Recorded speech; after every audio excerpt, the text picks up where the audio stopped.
Good afternoon and welcome to Virginia's 2023 Preservation Academy Series. I am Julie Langen, Director of the Virginia Department of Historic Resources, and it's my pleasure to welcome you. You just heard remarks about the great attendance today, and with almost 300 people who pre-registered, today's attendance is indeed evidence that virtual learning opportunities can definitely reach a wider audience. And the Department of Historic Resources, for that reason, is really pleased to be partnering again with Preservation Virginia on this series. And we're absolutely thrilled that the first topic in the 2023 series is our major new initiative to fund projects associated with Black, Indigenous, and people of color. And I think it's a really fitting way to kick off Black History Month. For those of us at DHR, we are being very thoughtful and deliberate as we build this new program. And we're prioritizing the input that we're receiving from stakeholders. We're carefully considering the feedback that we've received from our survey and the conversations that we've had with many of you, and that we will continue to have as we prepare for the first round of funding. We're committed to taking the time necessary to really get this right. We may not have all of the answers to all of your questions today, but I encourage you to keep those questions coming because they help us build a firmer foundation for this important fund. As some of you may be aware, Governor Youngkin included an additional $5 million in funding in his budget that he released in December. That adds to the $5 million that has already been appropriated. Keep your fingers crossed that that additional $5 million makes the cut and remains in the final budget. The department sees this program as a partnership between all of us, between the stakeholders, between Preservation Virginia, and it's our goal that the success of the first couple of rounds of funding will make a strong and compelling case for additional funding in the future. It's now my pleasure to introduce Will Glasgow, Director of Development for Preservation Virginia. Thank you so much, Julie. Hi, everyone. I'm Will Glasgow. Our CEO, Elizabeth Castellani, is actually in jury duty today. She wanted to be with us, but couldn't, and asked me to kind of fill in and welcome everyone. And thank you all so much for attending this event. It's a wonderful way to kick off Black History Month.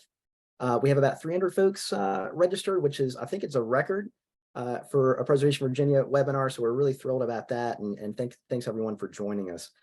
This is the first webinar in a series of 6. So keep in mind, there's another one coming up on February 15th. And we hope you all will visit our website at preservationvirginia.org. And consider signing up for additional Preservation Academy events as they come later this winter and spring. We really want to thank the Department of Historic Resources. They've been wonderful partners and friends, not just on this, but many, many projects and programs at Preservation Virginia. We don't really know what we do without you all, so we really appreciate it. Specifically helping out so much with this kickoff webinar for the Preservation Academy series. We have some additional sponsors we'd like to thank quickly who are financially supporting the Preservation Academy and helping us pull this together. We have Daniel and Company, Monument Companies, Historic Richmond, Commonwealth Advisors, Glave and Holmes Architects, National Trust Insurance Services, Quinn Evans Architects, and Hirschler Law Firm. And we had some leadership at Preservation Virginia who helped out as well, Jenny Keller, Elizabeth Castellani, and Trip Pollard. So many, many thanks to our sponsors who make programs like this possible for us to do. Just a quick housekeeping thing about Zoom. We wanted to mention you have both a Q&A and a chat feature. The chat feature is a little bit more informal, but we'd ask that if you have questions for panelists to please enter them in the Q&A section instead of chat. So we're going to go ahead and save questions until the very end of the program. We have several speakers. But when we kind of wrap up and get to the end, we'll check that Q&A and we'll answer your questions there. This is also going to be recorded and posted to our YouTube page. and on our website and DHR's website. So if you want to go back and reference some things in the webinar, it should be available online in the next few days. I know, Sonia, sometimes for me and you, it can take a while to get this stuff edited and uploaded, but we're going to work hard to get this up for y'all quick. And with that, I do want to introduce Dr. Lisa Wynn Bryan, Community Engagement Manager, or Community Outreach Manager with Preservation Virginia. And Lisa, we're thrilled to have you on the team, and I'll turn it over to you. Thank you, Will. Welcome, everyone. And as I want to echo what Julie said, and happy Black History Month to everyone as we kick this first webinar off. I'm going to jump right in and introduce our panelists. All of them have long histories with the Department of Historic Resources and Preservation and Archaeology. And so I won't have time to read all of their information from their resumes and CVs, but I want you to know the areas within the Department of Historic Resources that they cover. Our first speaker is going to be Caitlin Sylvester, and she is the grant coordinator for the Virginia Department of Historic Resources, and she's the one who really knows about this BIPOC fund and is really going to jump in there with you on that. And then we'll have Wendy Musamishi. I'm sorry, I practiced that so many times, Wendy. She is the easement program coordinator, also with the Virginia Department of Historic Resources. So she'll answer questions about easements for you. And then Timothy Roberts, he is the community outreach coordinator, also with the Virginia Department of Historic Resources. He is an archaeologist, and when I grow up, I want to be just like him. And also to help field some questions for you, you've already met Julie Langan, and so she's available to answer questions, as well as Amanda Terrell, who is the Director of Community Service Division within the Virginia Department of Historic Resources and SG of Historic Resources. So with all of those introductions, we're going to get started. I'm going to turn it over to Caitlin. Great, thank you so much. I'm going to share my PowerPoint, so give me 1 second. Okay, great. Hello, everyone. Thank you for that introduction, and thank you to Preservation Virginia for hosting us today. My name is Caitlin Sylvester. I'm the grant coordinator at the Virginia Department of Historic Resources. I'm excited to be here with you all today to talk about DHR's newest grant program, the Virginia Black, Indigenous, and People of Color Historic Preservation Fund, or BIPOC Fund. I'm going to start by getting into the nuts and bolts of what applicants and project types are eligible for this grant program, as well as how to apply. After that, Wendy is going to talk to you all about the required perpetual historic preservation easement, which is an important piece to be aware of while you're thinking about potential projects. And lastly, Tim is going to talk about data recovery and archaeology as it relates to this grant program, and then we'll be able to answer questions. We all work at the Virginia Department of Historic Resources, which is the state historic preservation office, and you can see our mission here. Okay, getting into the fund itself, the BIPOC Fund was established by the Virginia General Assembly. The intent of the grant program is to support Virginia's historically underserved and underrepresented communities through protecting their associated cultural and historical sites. The fund of $5 million, or as Julie mentioned, potentially $10 million, will provide grants for the acquisition, protection, and rehabilitation of historic and archaeological sites of significance associated with Virginia's Black, Indigenous, and People of Color communities. So now I'm going to get into project and applicant eligibility. The funding is available to state and or federally recognized Indian tribes, nonprofit organizations, and Virginia localities, including counties, cities, and towns.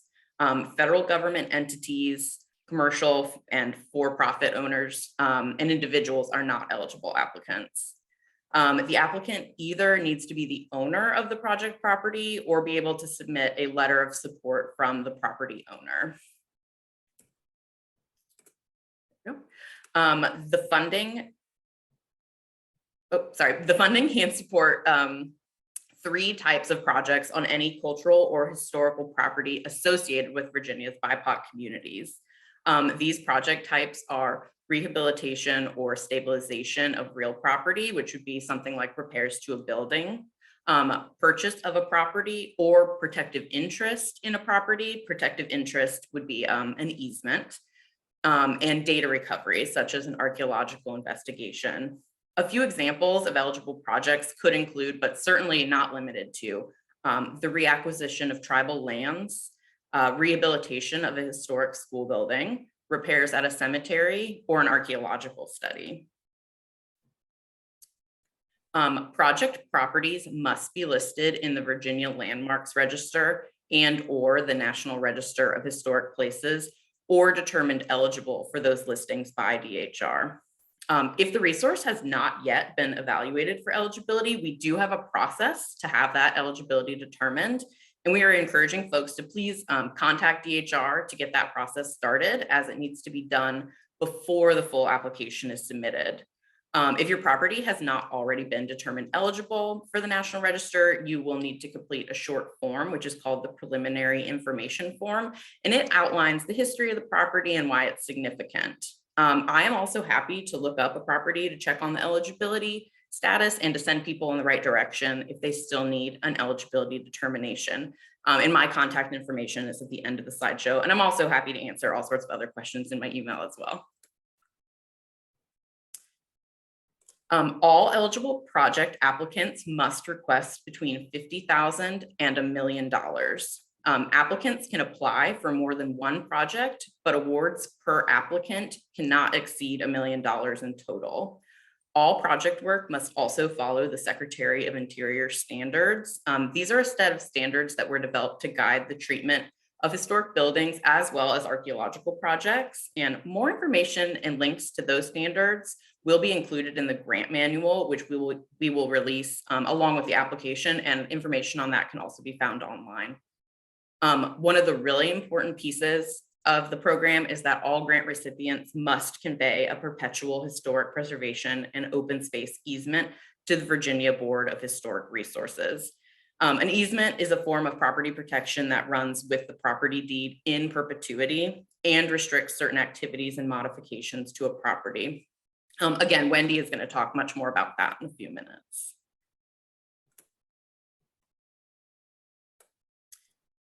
In addition to the eligibility requirements from the previous slide, if you would like to purchase or acquire land with the funding, there are an additional few stipulations. The first being that the grant funding requested cannot exceed 50% of the appraised value of the land, and grants may be awarded for prospective purchases or for already completed purchases. But if grant funding is being sought for reimbursement for an already completed purchase, the applicant needs to demonstrate that the transaction was completed no more than 12 months prior to applying for the grant, and that there was an identifiable threat or compelling and/or kind of justifiable need for the preservation when the purchase was made.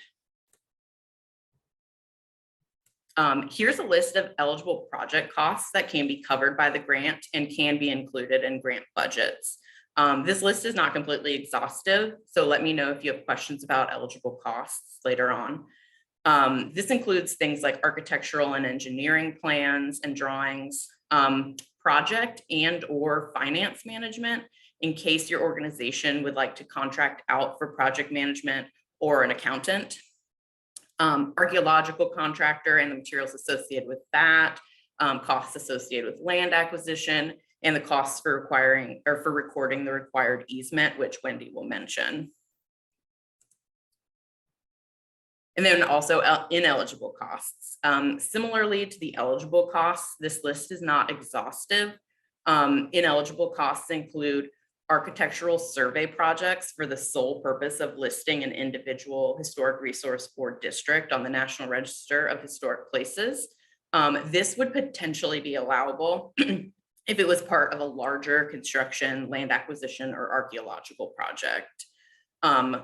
Other inallowable costs would be full reconstruction or recreating of historic properties or moving historic properties, the acquisition, conservation, or long-term maintenance of collections or curatorial work beyond the grant period, and projects involving the establishment or enhancement of different fund types, museum exhibits, projects already completed or fully funded through other programs, increase of staff capacity, and cultural resource management review and compliance costs. Okay, then the application and timeline. The application will consist of a two-step system. The first step will be a short project screening form to help us make sure a project is eligible for the grant program. And it's going to request basic information on the applicant, the historic resource, and a short project description. The idea behind this is for DHR staff to better be able to guide the applicant and to save them time before completing the full application. We will then have the full application, which requests kind of typical grant package information, including additional documentation, a full project description, property documentation, a project budget, and a timeline.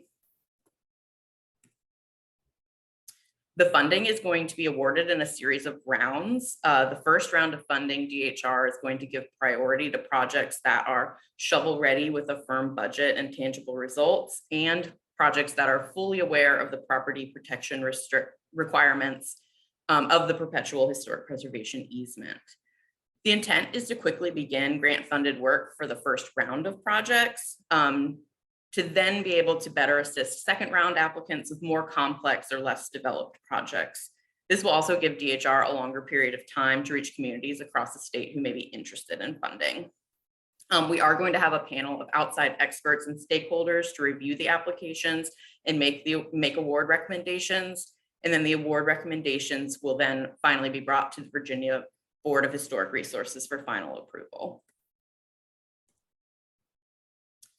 And then our projected timeline. In the fall, we released a public information survey to help guide some of our focus, including which areas of the state and types of resources should be a priority and what factors folks would like to see in the application evaluation.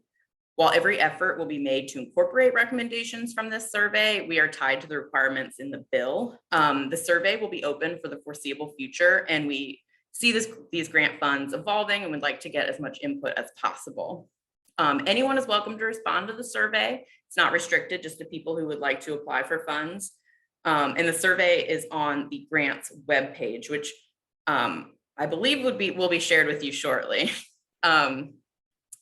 On February 15th, we will be releasing the first step of the application, which is the project screening form I mentioned, and that will close on April 1st. On March 1st, DHR will be hosting a virtual drop-in question and answer session for specific questions on project eligibility and on the screening form. And then April 14th, all applicants with successful project screening forms will be sent the full application via email. In April and May, we're going to also be hosting a couple of virtual and hybrid with in-person and virtual workshops, where we will be really getting into the nitty-gritty of the program and application, and the final details of those are still coming, but they will be coming in the next month or so. The full application will then be due on June 15th with award announcements in late summer or early fall. Now I'm going to pass it over to Wendy, who is going to talk a bit more in detail about the perpetual easement requirement. Thank you, Caitlin.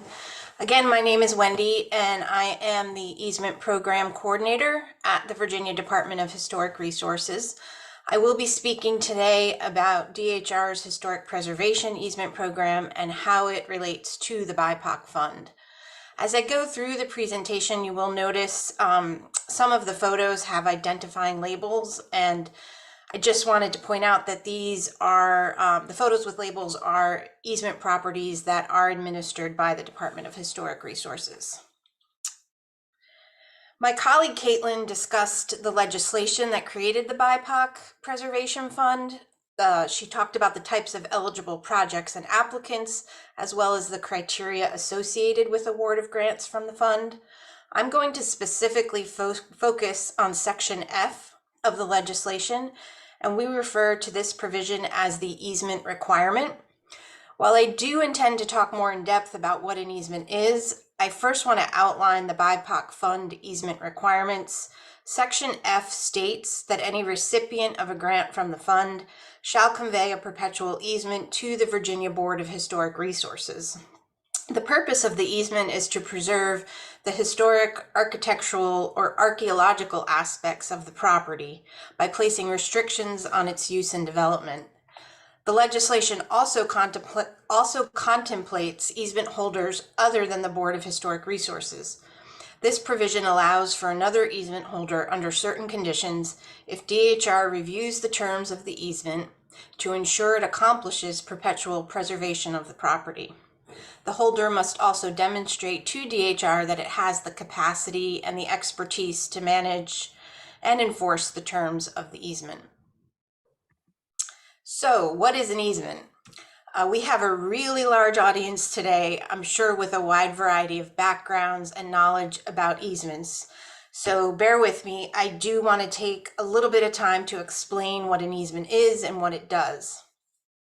Excuse me, and for clarification purposes, when I use the term easement, I am specifically referring to conservation easements and not utility or right-of-way easements that some of us may be more familiar with.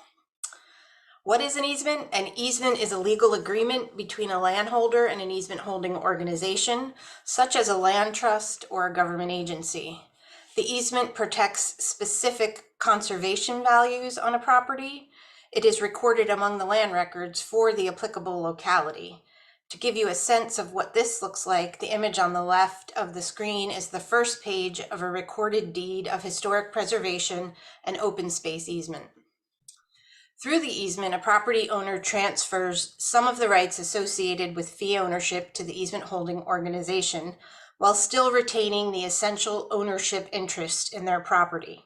This basically means that except for rights specifically given up in the easement deed, the landowner continues to own, use, and control the land. In general, the easement will contain restrictions on future development of the property. It will prohibit certain activities or uses and require approval of others. It obligates the easement holder to monitor and enforce the terms of the easement, and it is also perpetual, meaning it will last forever. And I will talk a little bit more about that aspect in a few minutes. Broadly speaking, the terms conservation easement, open space easement, and historic preservation easement have the same meaning. The name has more to do with the type of resource being protected than the structure of the agreement itself. I mentioned earlier that the easement protects the conservation values associated with a property. The conservation values are the specific attributes or characteristics of a property that make it worthy of perpetual conservation. For example, the easements in our program prioritize historic conservation values, such as the architectural, archaeological, cultural, battlefield, or landscape qualities of a property. But there are many other important conservation values that could be identified and protected in the easement, such as those associated with water quality, natural heritage resources, forests, agricultural properties, or open space land. This list is not all-encompassing, but gives you an idea of the types of resources that may be present and important to conserve. I noted that the term conservation easement is sometimes used interchangeably with historic preservation or open space easement. However, a historic preservation easement is unique in that it specifically protects historically significant properties, and these properties may be significant for a variety of reasons. Importantly, DHR's historic preservation easements provide comprehensive protection for all the historic resources present on a property, both above and below ground. Additionally, provisions protecting open space land and other applicable conservation values will be included. And for us, there is not necessarily a minimum number of acres to qualify as open space. We hold easements on city lots and small residential parcels, as well as larger properties with hundreds of acres. One last component of the easement requirement in the BIPOC fund and of our program in general is that the easement must be perpetual in duration. That means the restrictions placed on the property through the easement are permanent and run with the title to the land. It's a forever commitment. The terms, conditions, and restrictions bind future owners of the property. To help make future owners aware of the restrictions on the property, once the easement is recorded in the land records, it should be referenced in any future deed conveying any interest in the property. Now that I have provided a very brief, very high-level overview of an easement, I would like to tell you more about our department's historic preservation easement program and highlight some of its important features. The Virginia Board of Historic Resources is authorized by the Code of Virginia to hold easements. Easements held by the board are administered by staff at the Department of Historic Resources. Our program was established through legislation enacted by the General Assembly in 1966. We recorded our first easement in 1969 and today manage over 680 easements. We have 5 staff members responsible for intake and drafting of new easements, as well as stewardship and monitoring of existing easements. Our portfolio of easements encompasses a wide variety of historic resource types, reflecting different regions and periods of Virginia history. There are 4 criteria by which a property can qualify for the easement program. A property must meet at least one of these.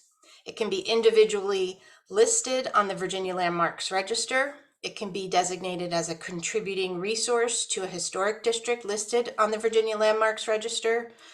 It can be a Revolutionary War, War of 1812, or Civil War battlefield or site with a priority rating in one of 2 congressionally authorized reports that are listed here on the slide. It can also be a historically significant property determined eligible for listing on the Virginia Landmarks Register by DHR's architectural or archaeological evaluation teams. This last criterion is more recent. In 2021, the General Assembly approved a legislative change that enables the Board of Historic Resources to hold easements on properties that are not formally designated landmarks listed in the Virginia Landmarks Register or specific battlefield properties. DHR's goal in requesting this change was to provide expanded access to our easement program. Again, it is not necessary that a property be formally listed on the Virginia Landmarks Register to qualify for the easement program. However, the property must be approved at the preliminary information form level, which Caitlin mentioned earlier. And this generally mirrored, the process for the easement program generally mirrors the overall BIPOC fund requirements.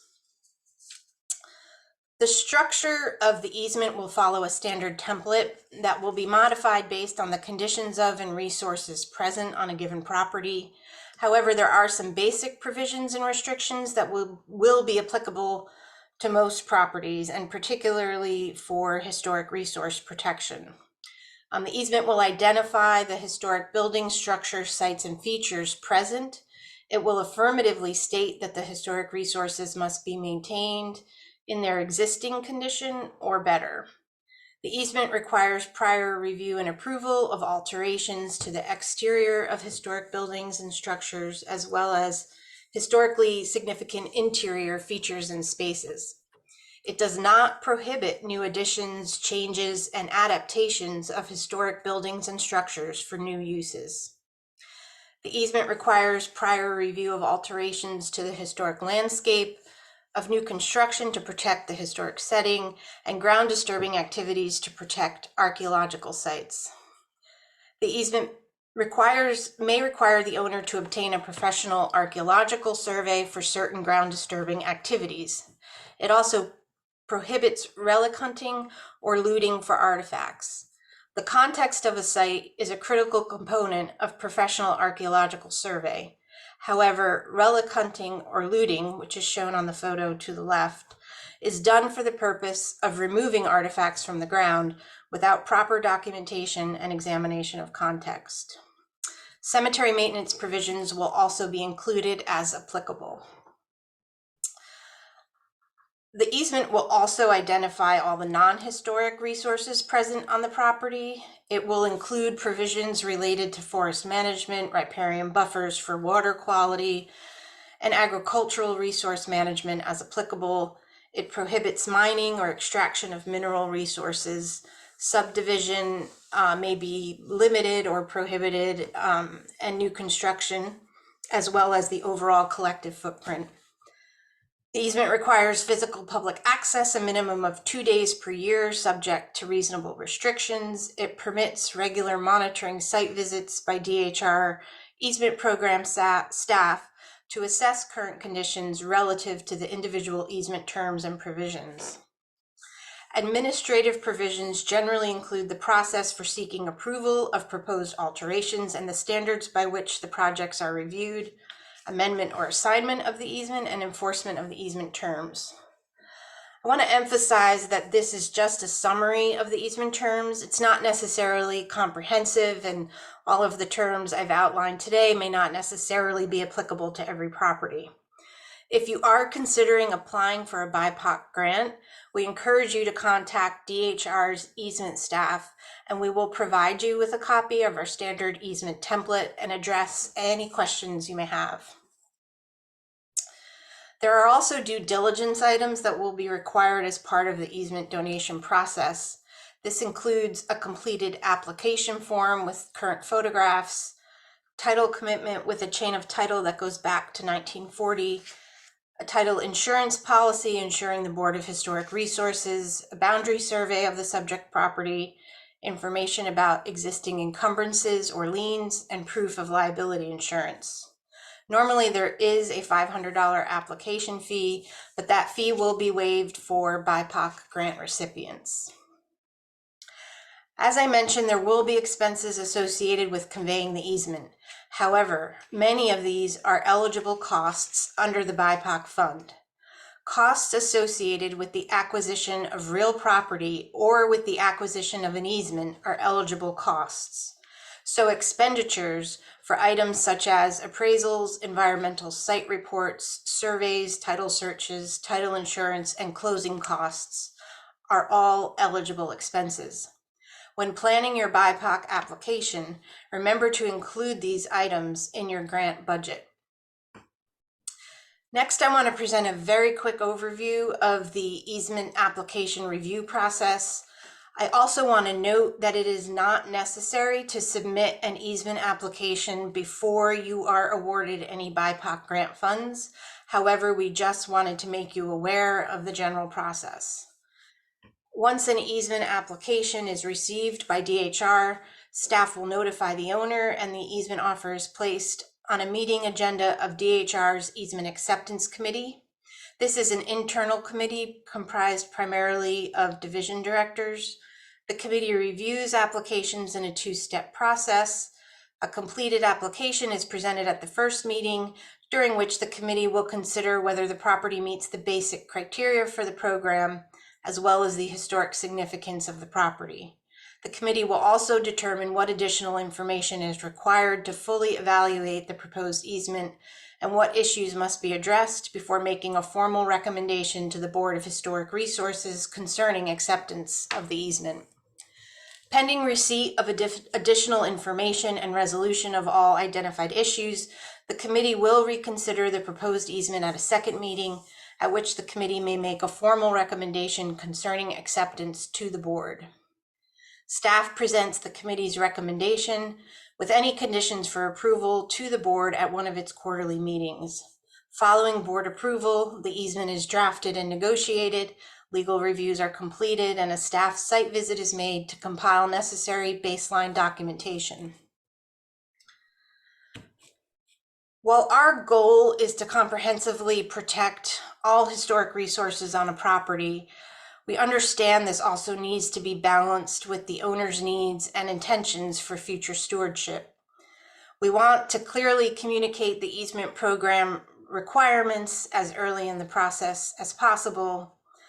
However, DHR will also provide flexibility in those requirements or easement restrictions where possible. Donation of an easement can be a lengthy, complicated, and costly process. By conveying an easement, you are also agreeing to place perpetual restrictions on your property. That is why we have presented a lot of detailed information today in a very short amount of time. We recommend that you thoughtfully consider whether to apply for a BIPOC grant, because if you are awarded funds, the easement agreement is something your organization will have to enter into. Finally, this is a new program for us, and we are trying to navigate some challenges regarding its implementation. As we continue our outreach efforts, we want to learn more from you and your communities about what is significant and important to you. I have one slide with some frequently asked questions. I know we have time for a Q&A period at the end, but I think I have time to quickly go over a few that I've listed here. These are some of the typical questions we receive about the program. The first is, what are the major expenses involved with the conveyance of an easement to DHR? Some of these I've already discussed, but they generally include the boundary survey, title search to 1940, title insurance policy. Normally, again, there's an application fee, which will be waived for BIPOC grant recipients, attorney's fees, and potentially closing costs when the easement is recorded. The title and survey costs depend on the size of the property and the complexity of the title search. How long does the easement application and donation process take from start to finish? The duration depends on several factors, including DHR's due diligence and approval process, the complexity of the easement offer and review of the draft easement, as well as legal reviews that we work with the Office of the Attorney General to complete. Right now, based on our current queue of projects, we anticipate 18 to 24 months based on, as I mentioned, our current queue, but also some of that depends on the complexity of the project. Why do we require a boundary survey, title search, and title insurance? It's important to get the survey because that confirms the legal boundaries of the property. We investigate title to determine if there are any issues that will affect either the department or the board's ability to protect the land. And we require title insurance to protect against losses from claims against ownership of the property, which could impact the validity of the easement. And we have a lot more information about our easement program on our website. And there is a main link on the main page of our website that goes directly to the easements, but I would encourage you to, within that, go to the section process for donating an easement. Thank you for your time today. It wasn't possible for me to cover all the aspects of our easement program, the requirements and donation process. So please reach out to easement program staff or Caitlin, our BIPOC Fund Grant Coordinator, with questions. And just to clarify, if you have specific questions about the BIPOC Fund or the application, those kind of questions go directly to Caitlin. If you have questions about the easement program itself, the application process for that, or what the easement may look like, then please feel free to contact Carrie Richardson, and her information is on the slide here, or myself. Thank you, and now I will turn it over to my colleague, Tim Roberts. Thanks, Wendy. Yes, my name is Tim Roberts. I am DHR's Community Outreach Coordinator and a professional archaeologist. So you can imagine I was pretty excited to learn that about 82% of respondents to the BIPOC Grant Fund Public Input Survey listed archaeological data recovery as the highest priority project category, and I'm here for it.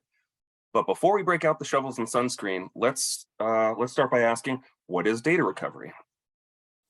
Now, in the context of the BIPOC Grant Fund, archaeological data recovery has a broader meaning than the meaning of archaeological data recovery as part of a federal undertaking, with which I know some of y'all are probably familiar with. In the federal sense, archaeological data recovery, often referred to as Phase 3 archaeological excavation or archaeological mitigation, is proposed because the data within an archaeological site is going to be damaged or destroyed or be made otherwise inaccessible as part of a project involving federal funds, permits, or property. Your archaeological site may not currently be threatened with damage or destruction, which is a good thing and not a requirement for consideration for this fund. So in the federal sense, again, archaeological data recovery often implies a large-scale excavation. Maybe you are not planning a large-scale archaeological excavation. Maybe you're planning a medium-scale excavation. Maybe you're not planning on doing any excavating at all, and you intend to use ground-penetrating radar to locate and identify buried archaeological features like unmarked graves at a historic cemetery. Geophysical instruments have become more widely accessible, and historic BIPOC cemeteries are deeply meaningful cultural patrimony. But in short of the non-invasive methods like the ones last mentioned, large or small excavation, even systematic excavation, is almost certainly going to damage or destroy archaeological contexts at your site, whether or not the work is being regulated by a federal agency. In either case, part of what may justify damaging a significant archaeological site is a set of relevant and important research questions that can realistically be addressed using specific archaeological methods to extract or otherwise access data contained within a site. So let's unpack that, starting with significant archaeological sites. In the legislation guiding the BIPOC Grant Fund, a significant archaeological site is a site is a site listed in the Virginia Landmarks Register or the National Register of Historic Places, or is determined to be eligible for listing on these honor rolls pending nomination and review. Eligible or designated National Historic Landmarks also count. We don't have enough time today, of course, to run through the register eligibility evaluation process, but there are a variety of other guidance webinars and publications produced by the National Park Service, DHR, Preservation Virginia, among many other partners, and a few of these will be in the resource document that should be available to attendees. So like historic architecture, archaeological sites may be listed or eligible for listing in the registers as individual properties, as contributing properties to a listed or eligible historic or archaeological district, or as components of another listed or eligible property. For example, the Jarrett House archaeological site in the city of Petersburg, which is directly associated with the Jarrett House architectural resource that was individually listed in the Virginia Landmarks Register following last September's board meeting. For good measure, the Jarrett House is also a contributing property to the Pocahontas Island Historic District, listed in the Virginia Landmarks Register and the National Register of Historic Places in 2006. Archaeological sites are most frequently eligible for or listed in the Virginia Landmarks Register and or the National Register of Historic Places because they have or are likely to contribute information important to history, including pre-colonial Native American history. That is, they're significant because they contain data that can be accessed through archaeological methods to answer relevant and important questions about the past. If your site has been nominated to the National Register, you can find its nomination form on DHR's website. Section 8 of the nomination is called the Statement of Significance, which is exactly what it sounds like. As an example, I'll read you the highlights from the mere 266-word introduction to the Statement of Significance for the Aaron Hilton site, listed in the VLR in 1996 and the NRHP in 1997. The Aaron Hilton site consists of the archaeological remains of a residential property constructed between 1870 and 1877 for a man formerly enslaved by the Lewis, Douthit, and Selden families of Charles City County. The site includes the remains of the dwelling's brick pier foundation, a stone lined well, a chimney fall, and an intact root cellar, and a trash pit, all of which exhibit an unusual degree of integrity. The Aaron Hilton site is significant as a rare example of a residential site directly associated with a freedman in the period following the Civil War. The site is eligible under Criterion D for its potential to provide archaeological information that will document more fully a period of Virginia history which has been neglected, the position of freedmen in a rural Tidewater County. Because written documentation of slave and freedmen's domestic lifestyles is uncommon, the extant papers associated with Aaron Hilton, accompanied by the public records, are particularly important. They help to establish the basis and context for understanding the site. Okay, so we've got ourselves a significant archaeological site with the potential to contribute important information to history. Time to start digging, right? Wrong. Before we start sharpening our trowels and laying in our grid, we need to lay out those relevant and important research questions we're hoping to answer with data from our site. Now, research questions can be presented in a list along with a discussion of their relevance. For example, VDOT archaeologists developed a list of 14 research questions to guide a 2014 data recovery excavation at a pre-colonial Native American site in Albemarle County. While you're scanning these examples, you may already be thinking about the kinds of data one might need to address these kinds of questions. You're probably going to need to highlight the results of previous investigations to justify why you believe the site is likely to contain relevant data for actually addressing your research questions. Your archaeological data recovery methods must be designed to access or extract such relevant information. Let's consider a low-level example. Say it's you who's interested in determining the temporal range of the pre-colonial occupation at Site 44 AB 594. You'll likely need to use archaeological methods designed to recover relatively datable artifacts like diagnostic pottery sherds and stylistically distinct projectile points from intact stratigraphic deposits. Do you expect to encounter buried hearths or fire pits with charcoal from which you're planning to extract absolute dates through accelerator mass spectrometry? Laboratory methods are part of your data recovery methods as well. Do you anticipate encountering human remains or funerary artifacts during excavation? Trick question. The potential for encountering human remains at a site is certainly going to influence research questions and data recovery methods. However, the exposure, let alone exhumation of ancestors, also requires a DHR-approved permit for relocation of human remains according to state law. The burial permit application can be found on our website, and if this is a consideration for your project, please contact us through the BIPOC email, BIPOC Grant Fund email, which will be is here on the screen. But more importantly, ancestral remains and burying places are almost always profoundly significant and often sacred to descendant communities. Documentation of consultation with these stakeholders is going to be absolutely necessary.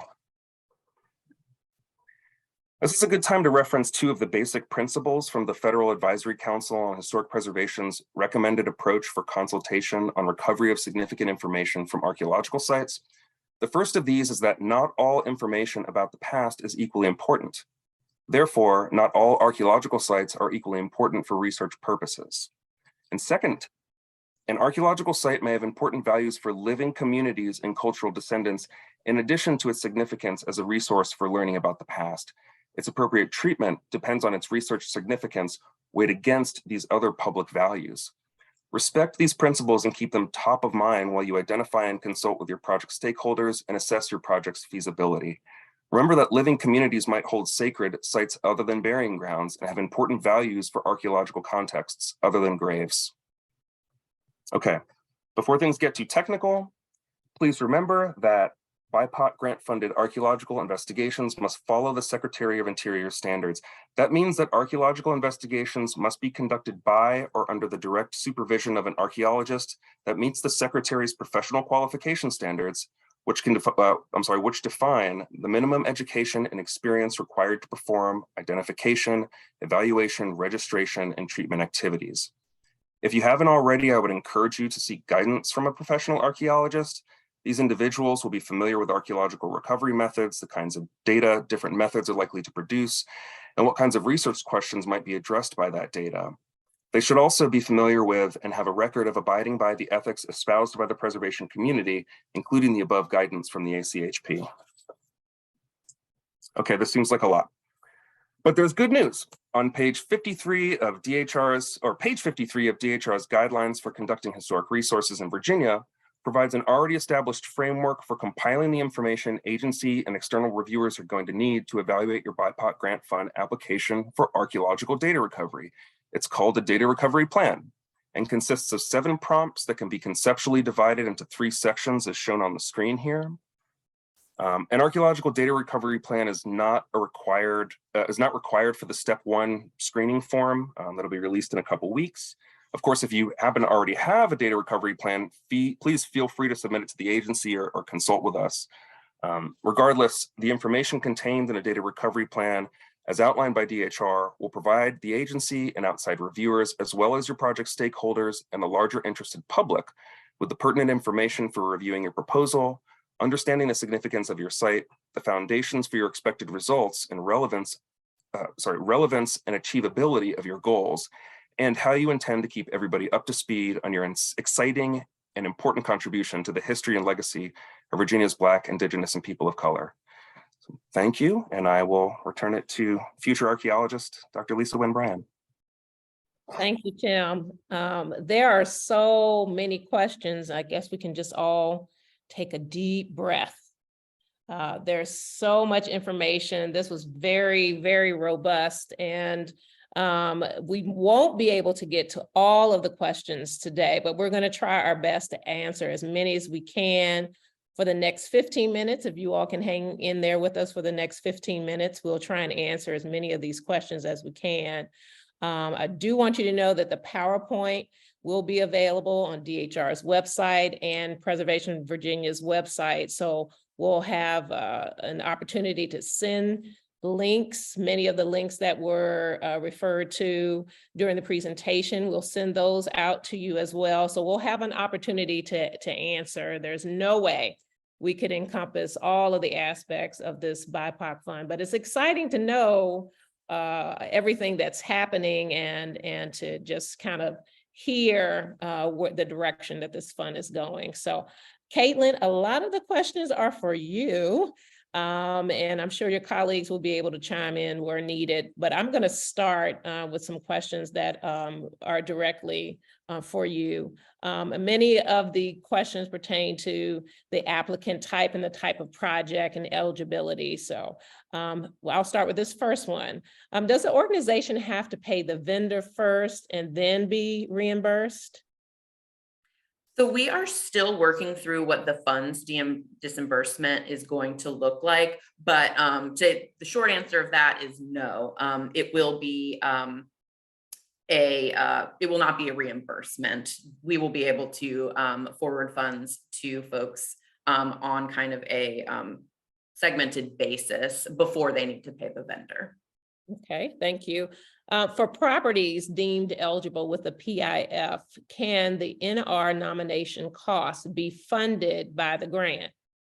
Yes, so that's exactly the way that we are able to fund any National Register nominations. So if you have a project that you would like to, I'll back up. So yes, we are able to do that, but only if it's associated with one of those 3 project types that I was talking about initially. So if you have a building that you would like to apply for funds to do rehab, or you would like to acquire a property or the archaeology, you can then also include the cost for listing the property on the National Register if you would like. And if you make a good argument for that as well within your grant application. So it sounds like participants and applicants really have to think about where they are with their projects as they make application to the fund. Yes, definitely. So yeah, we definitely think about those main 3 project types, and then kind of what you can do off of those, including the things that are in that eligible cost list. Okay. Next question, can a locality and a separate nonprofit in that locality both apply for funding? Yes, even if it was for I'm not sure if that's suggesting it's the same building that they're requesting funding for, because that might be a little bit more technical, but yes, we welcome all sorts of folks.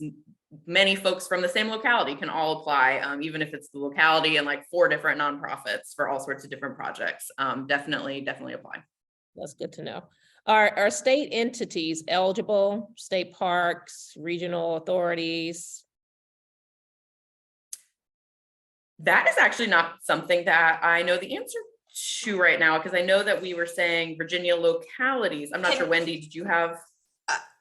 I don't have a solid answer, but usually localities means also political subdivisions of the Commonwealth.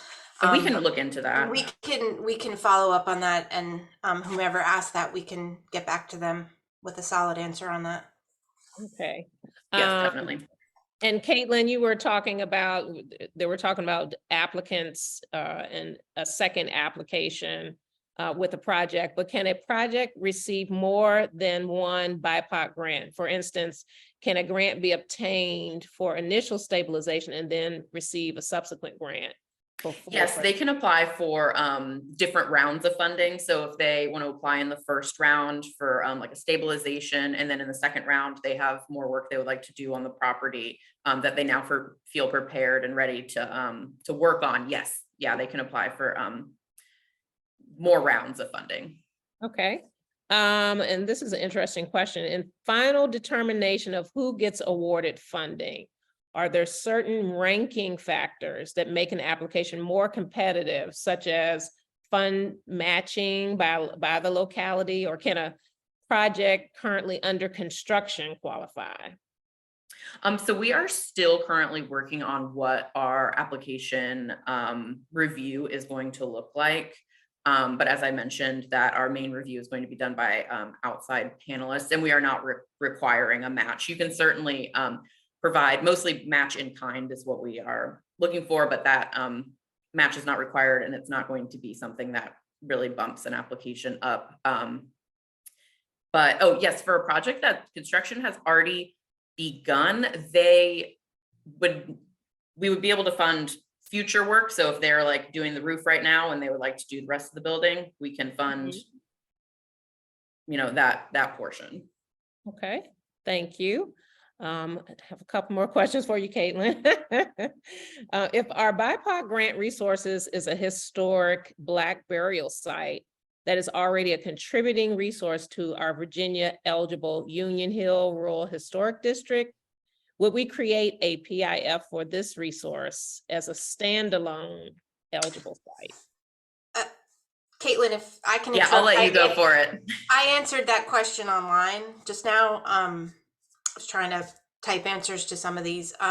No, if the site is has been found eligible for a historic district that would be listed on the Virginia Landmarks Register, there's no need to do a separate PIF for that site as an individual resource. Thank you. And Wendy, I'll just continue with you with this next question. Will funds be awarded and distributed before the easement process is complete, or will it intend to place property under easement only? I don't know that we have the full answer to that yet. Okay. We're talking about how funds, if you're awarded the BIPOC grant, how the funds will be dispersed and what that process will look like.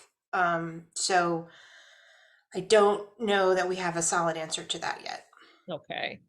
Can you, and this may, I mean, I know there are answers happening in the chat as well, but maybe you and Tim can kind of elaborate on this. How does an easement function as a preservation tool on an archaeological site that will or is subject to PH3 data recovery? Yes, I also tried to address that one online as well. That is also a question we're grappling with, trying to get the best answer to. And one consideration I did mention in my answer online is the data recovery may need to be a portion of a larger site, and that larger site is what would theoretically be protected under the easement. But I did suggest, and also for the prior question, I think, which was Sarah Lewis, checking back with us, attending our March 1st Q&A session, or contacting us directly, because these are questions we're currently working through, and we will have answers at some point. So unfortunately, we don't have them all today, but that was my answer, at least to that question. If Tim has anything else to add, that would be great too. I guess my addition would be to just kind of harken back to a difference in our conception in terms of this grant as to what data recovery is.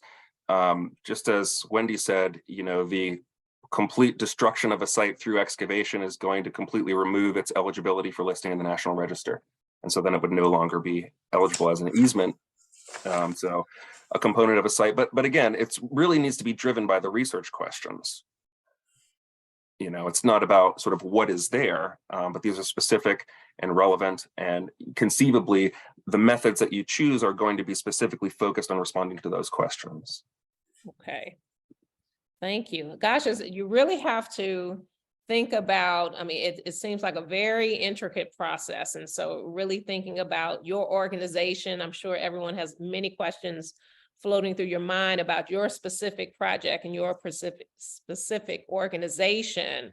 And it just sounds like you really have to think about where you are in this process. I mean, and it's new to everyone. And so, you know, some things we will learn as we go along. And if I could add, Lisa, and Caitlin, I think, said this, but we are also trying to work within the parameters and the spirit of the legislation, which is new to us as well. So That's why some of these questions are, taking some more time to answer, and why this is helpful, this feedback that we're getting today, as well as the survey we did. And we are taking all of that into consideration, especially because we don't know what we don't know. So it's very, very helpful to have folks share their feedback with us. And again, March 1st is another Q&A that we're planning in a virtual session. So hopefully we'll have more answers to some of these questions by then. Yeah, and as a reminder, it's going to be rounds of applications. So if you're just not quite sure or still trying to work things out for the first round, we will have other rounds of funding. So you can also feel free to hold back if you have more questions and just don't feel comfortable at that time. And Caitlin, as it pertains to that, when you're talking about rounds of funding, is there a limited amount of awards presented? No, so this is also going to depend on if we do end up with that additional $5 million. But the intention is that we will have at least 2 rounds, not limited to the number of projects, but to the amount of funding. So the funding would be cut in half. So like 2.5 about each of those rounds. And then the additional 5, we would have another 2 rounds. Okay.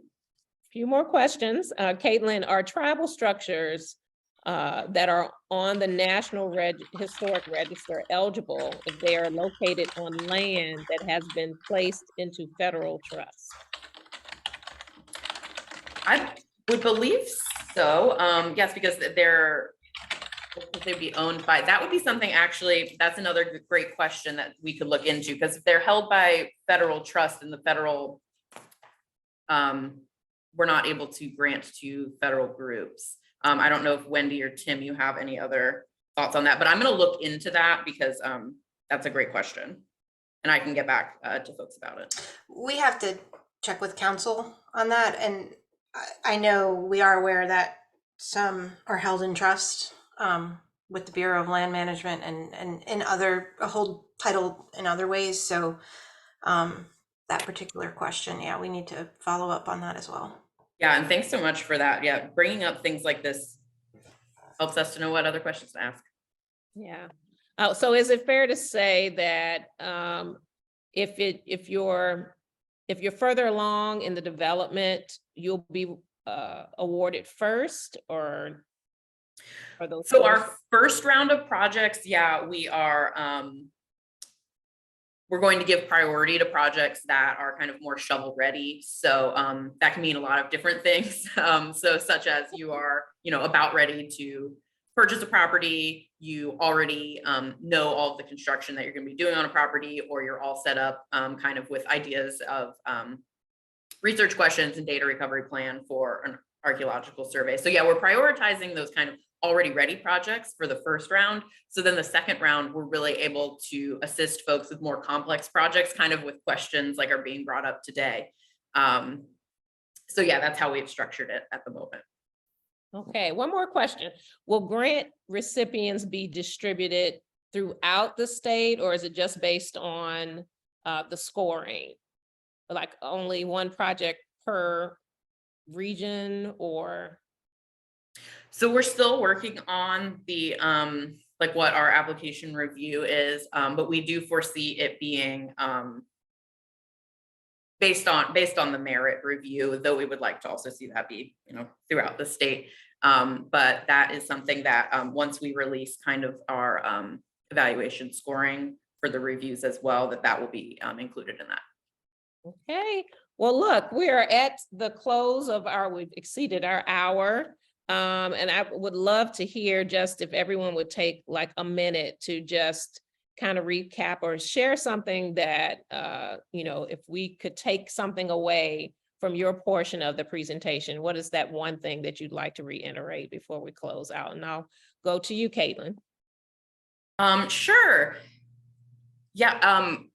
I just want to reiterate, as you have all heard us say, we are definitely, we're in the building stage of this grant fund. So any questions, comments, I'm happy to talk to you about them. Definitely contact me because this is a learning process for us, and I know it's a learning process for you all as well. Thank you. Wendy, your takeaway for today?